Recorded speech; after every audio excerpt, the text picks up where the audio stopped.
Middlesbrough is a cold, rainy town in the northeast of England, but on the 17th of October 1995, you would have been forgiven for thinking that you'd landed in Sao Paulo, Brazil. Hundreds of people waving yellow and green Brazil flags were gathered at Teesside Airport. Thousands more, including a totally authentic samba band, were at the Riverside Stadium. What were they doing? Well, all of them were waiting to catch their first glimpse of Middlesbrough's latest signing, a transfer that most had scoffed at as a wind-up when it had been first reported in the Gazette. An up-and-coming, highly sought-after Brazilian midfielder signing for Borough, give over, you're having a laugh. But the stories were true, and Juninho was about to touch down in England. The last few weeks, Middlesbrough fans have been pinching themselves to see, is this for real, or have they just been dreaming? Well, today, they've seen him. Seeing is believing.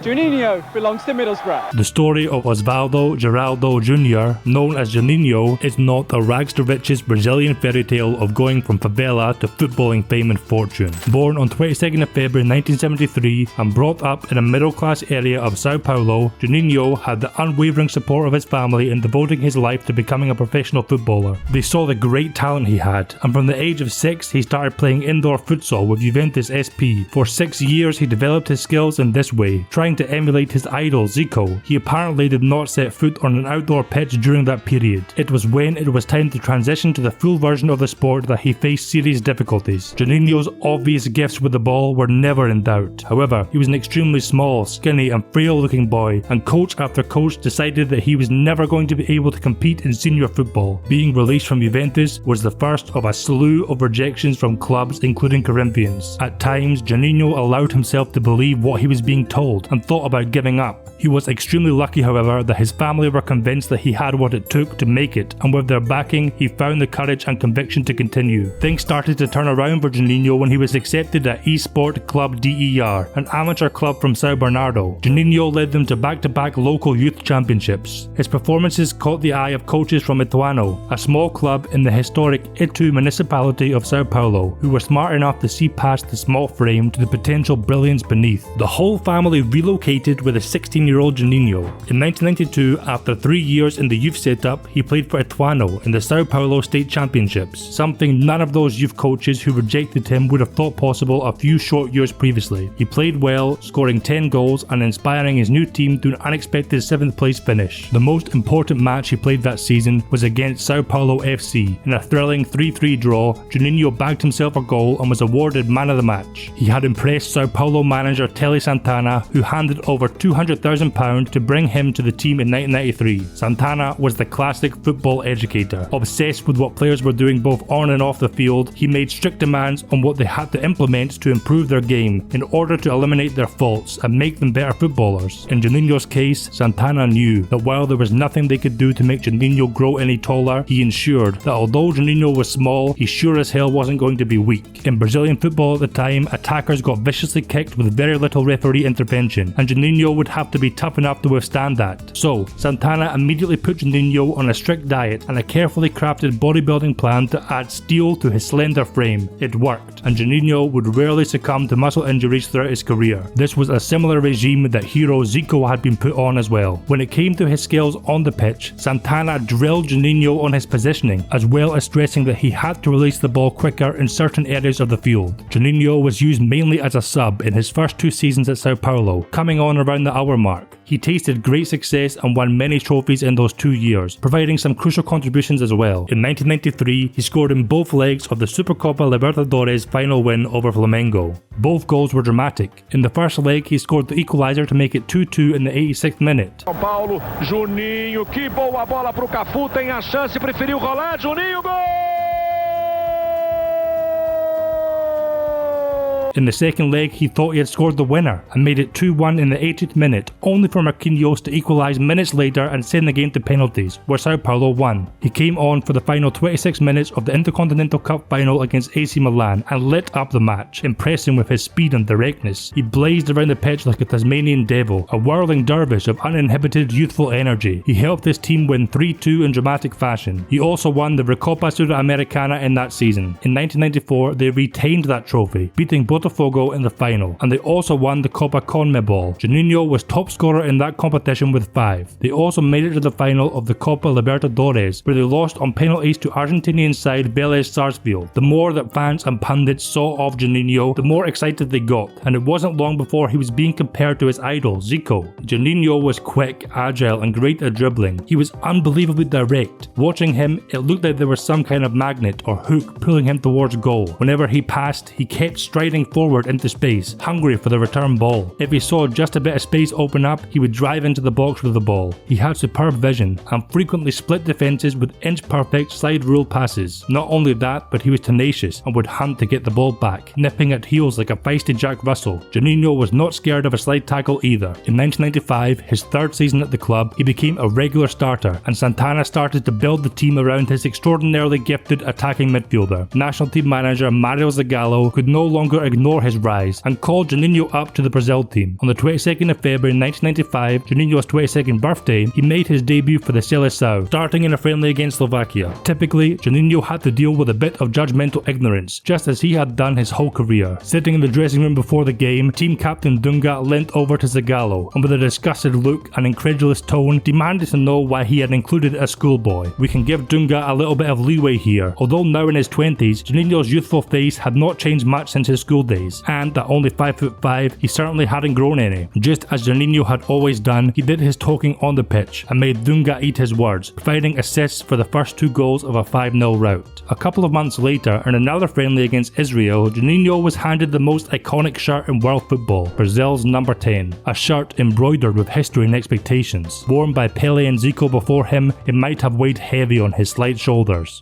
But Juninho rose to the occasion once again and played very well, feeding Tulio Maravilha, who scored with a massive helping hand from the goalie. In the summer of 95, Juninho started every match of the Umbro Cup in England. The Umbro Cup was a one-off friendly tournament held as a dress rehearsal for England, who were hosting Euro 96 the following year. Juninho's most impressive display came in the final match of the competition against England. He cancelled out Graham Lassau's opener with a beautiful free kick, known in Brazil as the folha seca, or dry leaf, due to the way it suddenly dips and flutters down. It flummoxed keeper Tim Flowers. Not long later, and Juninho was at it again, having the honour of being the man who assisted Ronaldo Nazario's first ever goal for Brazil. Watching from the dugout that day was Brian Robson, player-manager of Middlesbrough, who also served as assistant to England manager Terry Venables. Robson had watched open-mouthed as this tiny little Brazilian tore his team to shreds. He was struck not just by his speed and skill on the ball, but by the fact that despite being the smallest man on the pitch, he was not intimidated and played with courage. Excited and inspired, an idea started forming in Robson's mind. This is the exact type of player we need at Middlesbrough. Borough had won promotion to the Premier League the season prior, and Robson was on the lookout for reinforcements to ensure they could be competitive in the 95-96 season and not get relegated straight away. When Eric Cantona arrived at Manchester United halfway through the first ever season of the new Premier League, his impact was truly astounding. He revolutionised United and was key to their domination of the first 5 years of the league. His role was that of a deep-lying forward, and he essentially turned United's 4-4-2 into a 4-4-1-1. Quick, strong and good in the air, Cantona occupied the space in between the midfield and defence, holding up the ball before bringing teammates into play. Such withdrawn forwards, especially ones as skillful as Cantona, were rare at that time, and so the opposition did not know what to do with him. Not only a great goal scorer himself, Cantona was a prolific assister, and United's goals tally literally doubled with his introduction. For this reason, everyone else in the league was desperate to find a Cantona of their own. In Juninho, Robson believed he had found his. Straight after Juninho's demolition of the Three Lions in the Umbro Cup, Robson was straight on the blower to Borough Chief Executive Keith Lamb. "We must sign Juninho," he implored. A fax was sent to Sao Paulo, outlining Borough's interest and sounding out the Brazilian outfit's willingness to sell Juninho. The response was prickly to say the least. Not deterred, Lamb and Robson enlisted the help of an Italian agent. Months passed. Countless faxes were sent. Finally, a faintly positive signal was received that Sao Paulo may be persuaded to sell Juninho. Lamb, Robson and the Italian flew over to Brazil. 5 days of tense talks ensued until, eventually, a fee of £4.5 million was agreed. So, with great persistence, they had managed to wear down Sao Paulo's board. But how had they managed to convince Juninho, who had just been named Brazil's Young Player of the Year and was being courted by Arsenal, Inter and Porto, to come to newly promoted Middlesbrough? Well, the first reason is money. Juninho was nearing the end of his contract with Sao Paulo, and renewal talks had reached an impasse, the two parties being far apart in financial terms. Middlesbrough's coffers having recently been boosted with Premier League riches, they could give Juninho exactly what he was asking for. Secondly, although the Premier League was not broadcast in Brazil back then, Brian Robson had twice won the league with Manchester United and was a big name in football, thus a significant draw for Juninho, who was inspired by hearing Robson talk of the kind of football he wanted to play, a less physical, more attractive brand played on the ground compared to the incessant long balls English football was infamous for at the time. Thirdly, the £60 million construction of Borough's new state-of-the-art stadium, the BT Cellnet Riverside Stadium, had just been completed and would be the perfect venue for Juninho to showcase his skills. The signing of Juninho caused a sensation. The whole of football was talking about Middlesbrough. Although not the first Brazilian in English football, that honour goes to Mirandinha, who signed for Newcastle in 1987. He was the first to have such a high profile, and Lamb described him as the most sought after player in the world. He was also not the first skillful foreign number 10 to come to the Premier League. There was the aforementioned Cantona and Dennis Bergkamp, who had signed for Arsenal in June, a few months before Juninho would eventually arrive. Cantona had been virtually exiled from France after a series of high-profile controversies before he rocked up at Leeds. Similarly, Bergkamp had endured a tough couple of seasons in Italy with Inter Milan. They were two players unwanted by other leagues, in need of rebuilding their careers. Juninho, however, was a player on the up. His star was undoubtedly on the rise, and so the press and public were incredulous that he had decided to sign for Middlesbrough out of all his options. As such, there was tremendous excitement, and supporters turned out in their droves to welcome Juninho when he finally landed in England on 15th of October 1995. The little Brazilian in his oversized suit looked a bit scared to see that thousands had turned up to greet him. Thankfully, amongst them was a Brazilian family who warmly welcomed him and would help him throughout his stay. It was a stroke of good fortune, as it soon became apparent that the Italian interpreter that the club had hired for Juninho was well out of his depth. I quickly realised that the interpreter the club had employed did not understand the word I was saying, and he was translating everything from his own mind. Espero poder retribuir todo esse carinho dentro de campo. You hope we can do the same to the fans, that the way they express, whatever. Juninho's bewildered look and childlike appearance had journalists voicing concern over how the Brazilian would handle the cold. Eu acho que deve ser frio monstruoso. Ainda não senti esse He frio doesn't ainda. think that in England could be that terrible, different from any, it's not Siberia. That's a great answer. I was just going to say, we are at Middlesbrough, we're not on the North Pole. Juninho, however, would later admit to needing a few months to acclimatise and would stuff newspapers in his boots and wear gloves, tracksuit bottoms and balaclavas when training. But that did not slow him down, and he was soon blowing his teammates away in training, as teammate Craig Liddell recalls. The first thing that struck me was how small he was, but once he started training, you could see he was going to be something special. His ability to run with the ball and change direction was something else, and his ability to play passes between the lines with disguise was fantastic. However, eligibility rules meant that the fans had to wait a torturous couple of weeks before they got to see their new man in competitive action. It turned out to be worth the wait. Just 10 minutes into his debut against Leeds on 4th of November, he assisted Jan Fjortoft for the opener. Now Juninho. Racing past the tackle of McAllister. Here's Fjortoft! And the goal! Yeah, Fjortoft! Juninho hit the ground running in the Premier League, and a large part of that was due to Borough doing all they could to help him settle. Juninho and his whole family were moved into a house in Ingleby Barwick, and he loved it there. He was a local celebrity, and he would have kickabouts in the street, and his mother would offer homemade cookies to the adoring fans queuing outside for autographs. This is different from other foreign imports, who were given very little help from their new clubs to integrate into their new country, and as such took a long time to settle. Georgi Kinkladze, who signed for Man City in 1995, is a good example of this. Juninho was dazzling fans up and down the country with his speed, directness and vision. This was the type of player they had seldom seen before, and it was exactly this fact that caused problems for Borough. Unlike Cantona and Bergkamp, who were deep-lying forwards, Juninho was a classic number 10, an advanced playmaker, a free role player. Brian Robson naturally wanted to build his team around Juninho, just like Sao Paulo had done and Brazil were doing. But he also had to use a system which got the better of Nick Barmby, Borough's record £5.25 million signing, who had arrived a few weeks before Juninho. The issue was that Juninho and Barmby were similar players who both wanted to occupy the same area, that space between the lines, and trying to accommodate both his marquee signings gave Robson a major headache. Using the same kind of 4-4-1-1 Ferguson had used to fit Cantona in was not going to work, so Robson experimented with a variety of different formations. For players who had been used to the 4-4-2 their whole footballing careers, this was confusing, and they struggled to adapt, with the biggest disasters being defensively. defensively. As such, Juninho's arrival at Middlesbrough ended up having the opposite effect to Cantona's at United. Borough were 6th in the league when Juninho arrived, having lost to only Manchester United and Newcastle in their first 11 games. Some reasonable if patchy initial form after Juninho's debut gave way to a truly awful run of results from the end of December when they failed to win in 13 league matches, 10 of which were losses. As a result, Middlesbrough finished the season in 12th. Sounds pretty decent, but the facts are they were only 5 points away from being relegated, yet 7 points behind Chelsea in 11th. Juninho got 2 goals and 3 assists in his debut season. For the following campaign, Robson continued to rock the Premier League, shaking up expectations of what it was thought possible for a smaller Premier League club to do in the transfer market. Brazilian midfielder Emerson was brought in for £4 million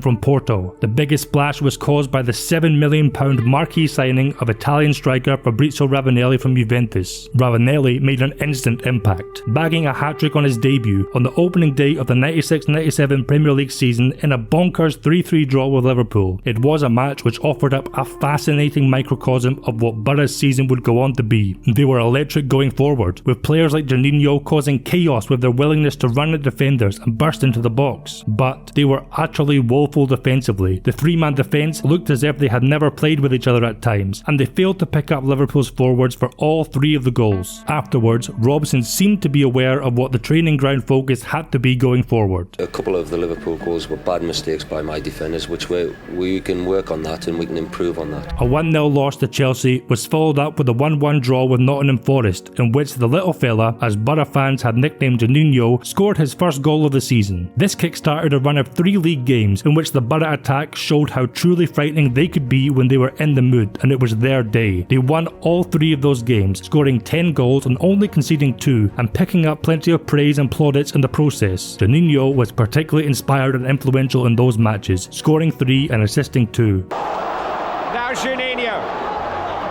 In towards Ravanelli. 3-0.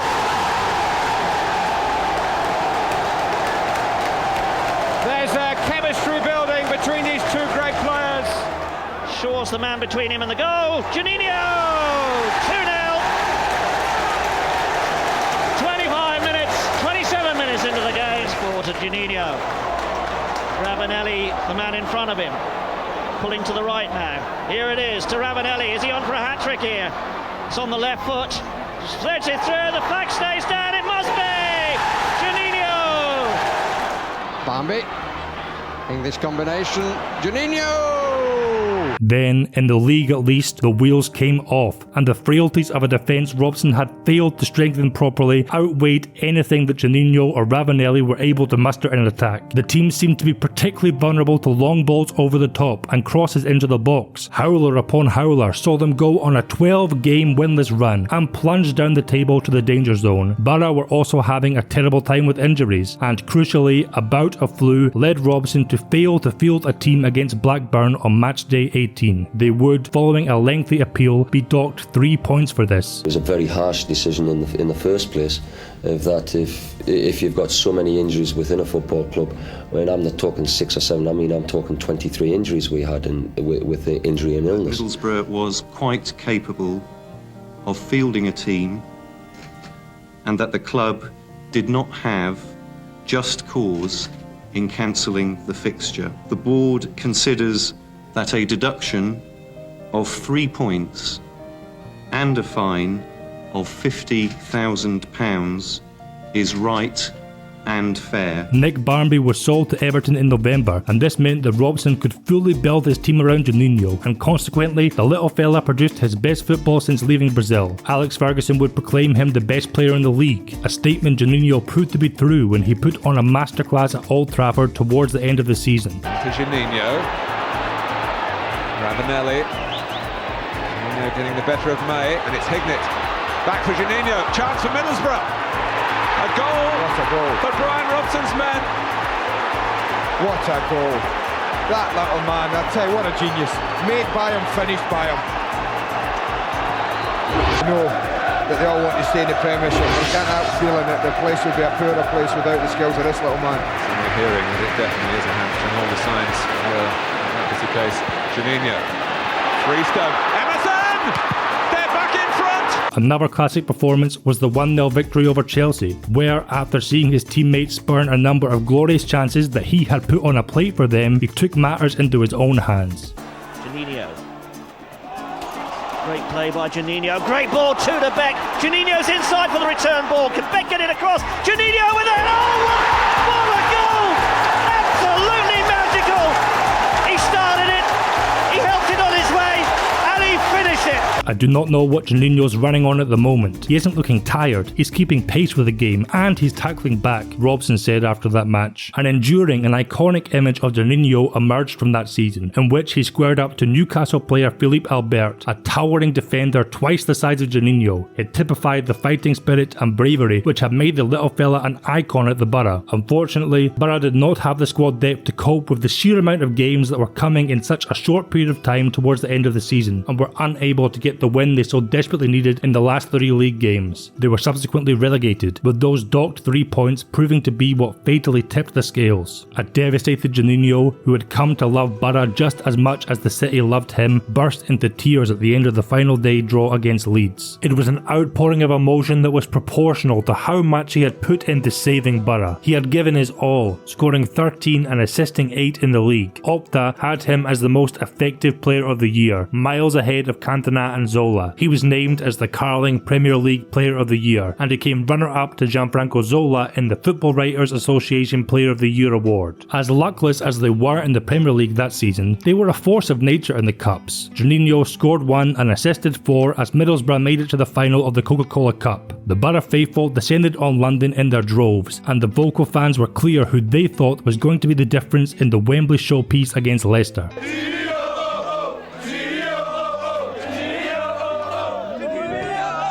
Borough dominated the match and should have been out of sight, Ravanelli spurning a couple of great chances. The White Feather eventually did open the scoring in extra time, and it looked like Borough would be heading for a deserved victory. Ravanelli might be the goal scorer, but the little Brazilian doesn't have contributed here. He's the one that caused the panic. Their defence switched off though, and Heskey equalised for Leicester in the 118th minute. They had replays for League Cup finals back then. Borough lost 1-0 and were unable to get their hands on their first ever major trophy. Juninho scored 2 to help the team to reach the finals of the FA Cup against Chelsea. Borough fans helped create one of the best atmospheres that Wembley had ever experienced. Unfortunately, they once more got sent up the road heartbroken, as Chelsea deservedly won 2-0. Juninho's desire to play for Brazil in the '98 World Cup meant he was forced to look for options away from relegated Middlesbrough. He had offers on the table from Liverpool and Manchester United, and Juninho has since stated that one of his only regrets in football was that he did not take one of them and stay in the Premier League. He opted instead to move to sunny Spain and was sold to Atletico Madrid for £13 million. He got off to a great start with his new club and lit up La Liga just as brightly as he had the Premier League. He slotted in seamlessly behind the 2 strikers in a league which was much more used to accommodating number 10s like him. Juninho endeared himself to the fans instantly, scoring on his debut against fierce rivals Real Madrid.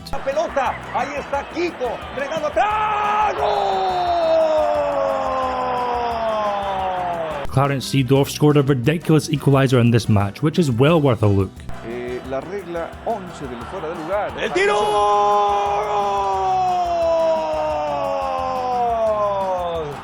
Juninho continued to put in skillful and visionary displays, rapidly forming a great partnership with fellow new arrival Christian Vieri. The fans loved the little fella. He had relegated Milinko Pantic, who had played a big part in Atleti winning a double the season prior, and Paulo Futre to the bench. He started all but one match as Brazil won the Confederations Cup in December, shellacking Australia 6-0 in the final. Juninho himself stated he was having the best moment of his career. Just as all was going swimmingly for the little fella, all went belly up. On the 1st of February 1998, Juninho was running riot against Celta Vigo. He had already opened the scoring from the spot. In the second half, he was clean through on goal when Michel Salgado savagely chopped him down from behind. There was clearly no intention to play the ball. Salgado had broken Juninho's ankle. Inexplicably, the Celta Vigo defender escaped without a red. Experts said that Juninho would need at least 6 months to recover. He shocked them all, showing extreme strength and determination to return after missing only 12 league games. Incredibly, he was able to start Atleti's last 3 matches. Brazil manager Zagallo, however, had apparently been advised that Juninho would not be fully recovered recovered for France 98 and left the little fella out of the squad. Despite his astonishing rate of recuperation, Juninho has since said that in reality it took him 2 years to get back to his best on the pitch. This is one reason that Juninho struggled in his second season in Spain. The second was the arrival of Arrigo Sacchi. The legendary Italian gaffer replaced Radomir Antic,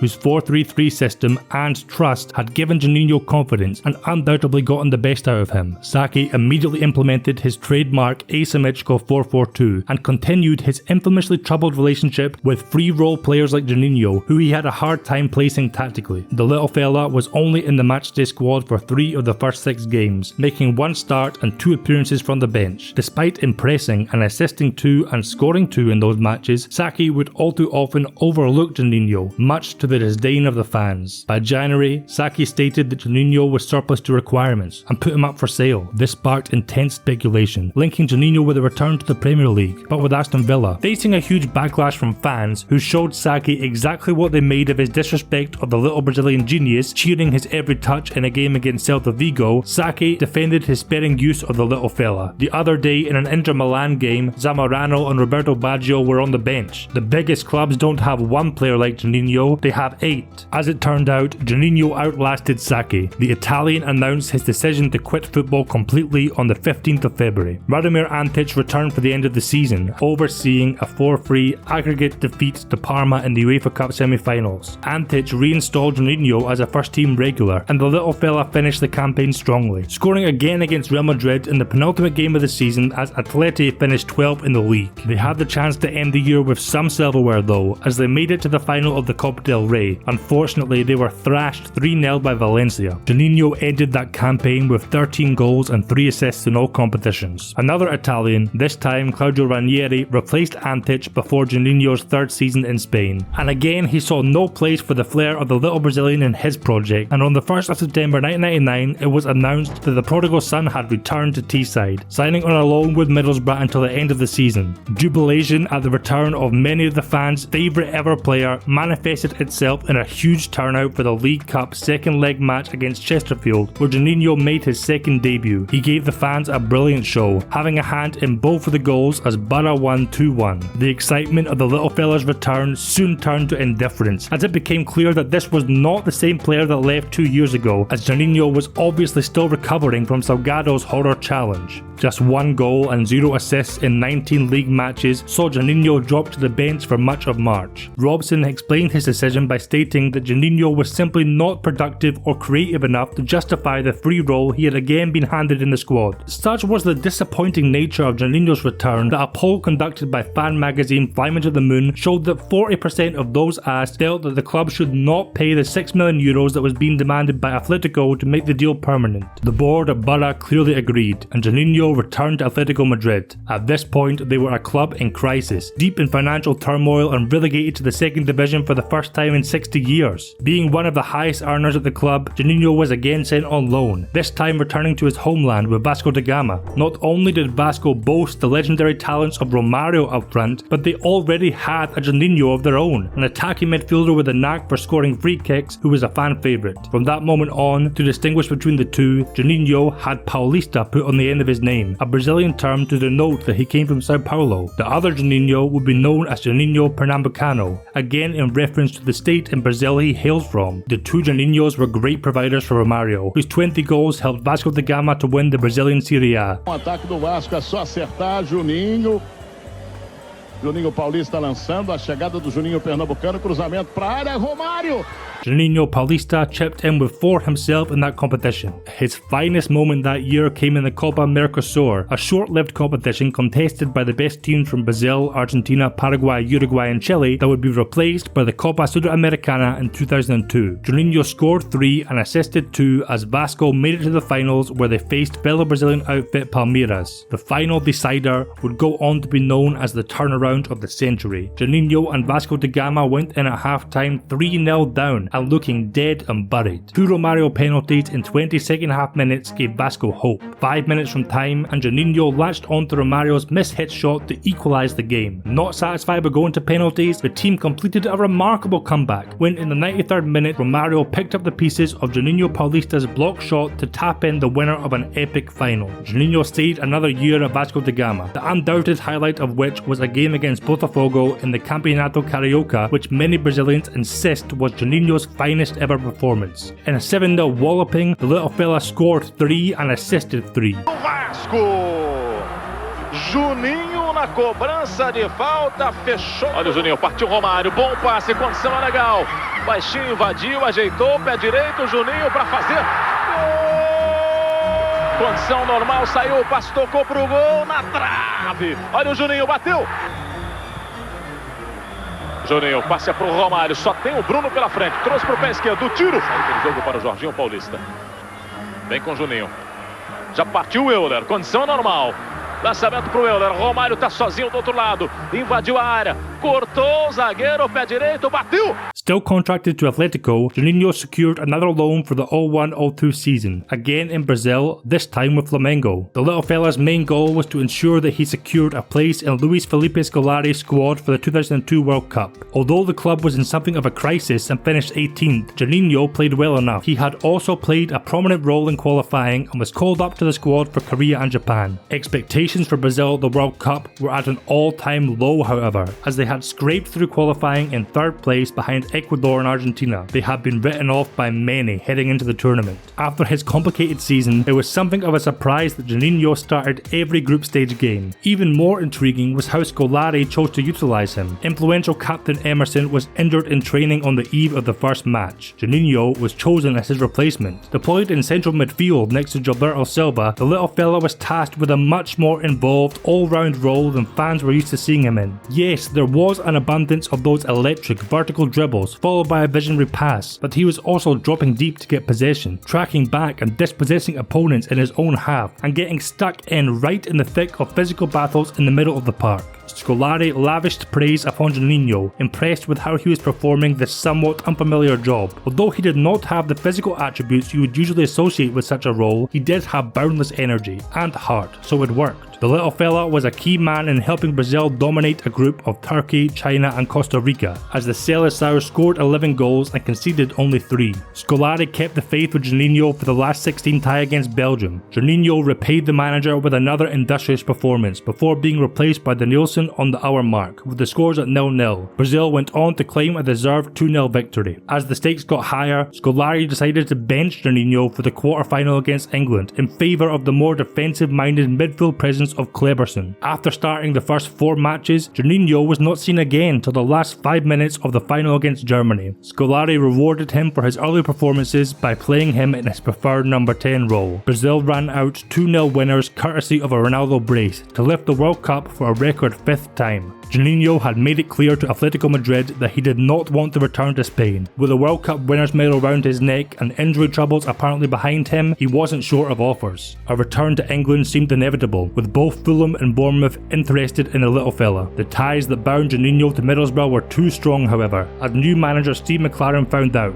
Ever since I've came here, I've known about how much he's adored by the Borough fans. We've agreed a fee. All it needs now is for us to speak to the player and see if we can come to an agreement, McLaren told the press, amid rumours that Juninho was set to return for a 3rd spell on Teesside. That agreement on personal terms was not straightforward though, with Juninho leaving the Riverside disgusted by the initial offer on the table, and disappointed that I had to come all the way here for that, he told the Gazette. They could have told me that when I was in Brazil, and I would have said no. Eventually, Juninho got what he wanted, and on the 26th of July 2002, his £6 million signing from Atletico was announced. Despite being at Atletico during a somewhat tumultuous time and suffering that horror leg break, Juninho is remembered extremely fondly by the fans. He was a bright light in a frequently dark period and illuminated the Vicente Calderón time after time with his skills. The little fella's dream return to Borough Borough almost immediately turned into a nightmare. Before a competitive ball was kicked, he suffered a horror cruciate ligament injury and was sidelined for 6 months. He returned for the last 10 games of the season, scoring 3 and assisting 1 as Borough finished 11th.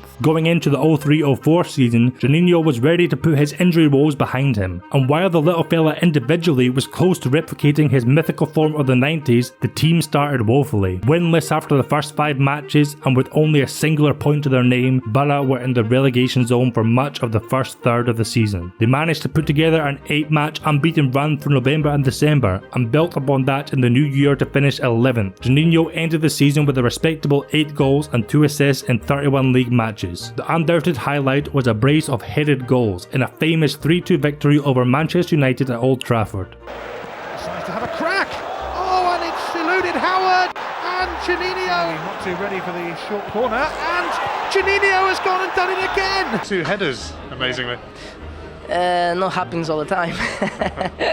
The run started on the 24th of September with a 1-0 extra time win over Brighton. Juninho then assisted Gaisca Mendieta's winner against Wigan. A win on penalties saw them pass both Everton in the round of 16 and Spurs in the quarter-finals. Everyone expected the fairy tale to end in the semis when they faced Arsene Wenger's soon-to-be invincible Premier League winning Arsenal side. Juninho had a mixed game in the first leg at Highbury. He frequently drew the ire of Steve McLaren by giving the ball away, but also had the best chances of the match. He came close to opening the scoring, hitting the post in the first half. He then forced a fine save from Graham Stack in the second before grabbing the only goal of the game in the 53rd minute. Juninho helped to pull the strings for Borough in the home leg, and his ball to Macaroni panicked Martin Keown into a clumsy foul for which he saw red. With the man advantage, Middlesbrough ran out 2-1 winners on the night to set up one of the least anticipated cup finals in recent memory. All the pundits and so-called experts have been droning away on TV about how a League Cup final against Steve McLaren's Middlesbrough and Big Sam Allardyce's Bolton was sure to be a boring, coma-inducing affair. They were instantly left with egg on their face as the 2 underdogs dished up a truly thrilling first half. Borough were 2-0 up within 10 minutes. Joseph Job put the finishing touches to a lovely flowing move after 120 seconds. 5 minutes later, and Zendin's unconvincing spot kick spluttered over the line. A howler from Mark Schwarzer allowed Bolton back into it. Bolton pushed to equalise, and Schwarzer made up for his clanger with an heroic double save. The Australian stopper continued to atone for his error, keeping out Yuri Djorkaeff from close range. I'll tell you what, Michael, Bolton should be drawing this game now. They should be right back in this game, and the reason they're not is Mark Schwarzer's goalkeeping. The breathless end-to-end excitement of the first period gave way to a much cagier second, although Borough looked the likelier to score. 7 minutes from time, Juninho had the chance to bring to life the Hollywood script that all Borough fans had written in their heads and make sure of the win. He's in. Ricketts, Juninho, flag has stayed down, and Juninho chased by Ngotti.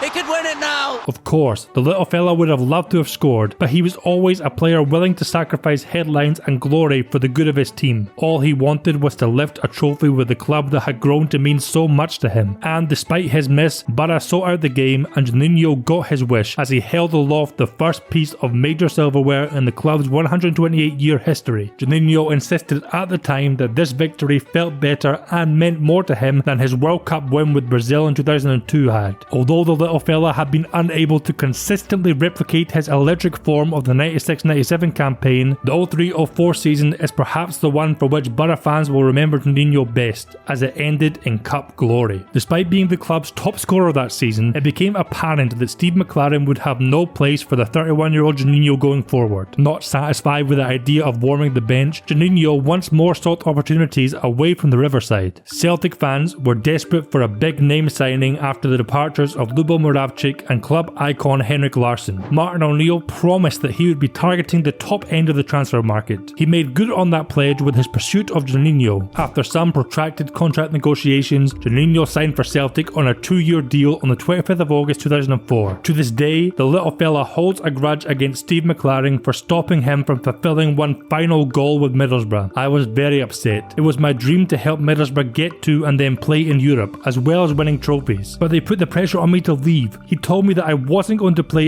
every weekend. That's when Celtic came in and I made my mind up to go there. Nothing against Celtic, who are an absolutely huge club, but I should have held on and fought to stay at Middlesbrough, Juninho recently told The Sun. Nonetheless, the transfer was hailed by the press as one of the best signings in the club's history and O'Neill's greatest ever coup. Having been handed Larsson's number 7 shirt, the little fella had some incredibly big boots to fill, and after being thrown in at the deep end and making his debut in the Old Firm derby just 4 days after signing, it looked like he would do just that. Juninho terrorised the Rangers defence with a vintage performance brimming with all the traits that had made him a superstar. Despite being desperately unlucky not to open his account, Juninho was named man of the match in a 1-0 victory that was settled by Alan Thompson's stunner. This is Thompson. That's a wonderful strike by Alan Thompson.